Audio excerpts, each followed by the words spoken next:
si je vous disais qu'au Cameroun, 45% des citoyens sont connectés à Internet, mais que 20 745 nouveaux cas de cancer sont détectés chaque année, pendant que la présidentielle se joue sur le terrain? C'est l'actualité de ce jeudi 2 octobre 2025 et elle est brûlante. L'économie ouvre sur l'informel transfrontalier dans l'extrême nord et le sud-ouest, devenu un véritable bastion du commerce parallèle qui échappe au circuit légal et prive l'État de précieuses recettes douanières. Econews met en avant la révolution numérique. 45,6% des Camerounais sont désormais connectés à Internet, un chiffre qui change profondément la donne dans la société, même si les pouvoirs publics peinent à s'imposer dans le débat en ligne. Cameroun Tribune titre sur le retour de Paul Biya après un séjour privé en Europe, accueilli à Yaoundé par une foule enthousiaste. Le journal met également en lumière la campagne électorale où la proximité avec les populations est privilégiée.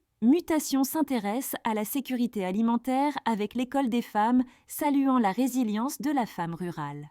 Le journal relaie aussi le message de Cabral Libye à l'occasion de l'anniversaire de la réunification. Repère s'arrête sur la BEAC qui propose des mesures de prudence pour faire face à la dégradation économique dans la sous-région CEMAC. Sans détour, fait sa une sur la MEFU et Afamba, qui assure un soutien total à Paul Biya.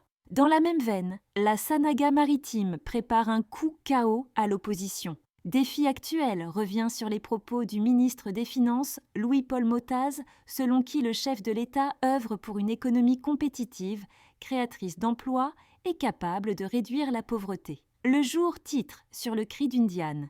Département mobilisé pour soutenir Paul Biya, pendant que le SDF dénonce l'arrestation de ses militants dans le sud-ouest. Enfin, L'Œil du Sahel met en avant l'exploitation de la bauxite de Minim Martap, qui touchera directement la vie de 10 000 personnes, et alerte sur les 20 745 nouveaux cas de cancer détectés chaque année au Cameroun. En résumé, cette actualité est largement dominée par la présidentielle, les enjeux économiques et les grands défis sociaux.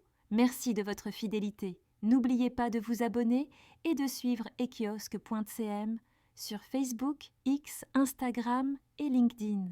On se retrouve demain matin pour une nouvelle revue de presse.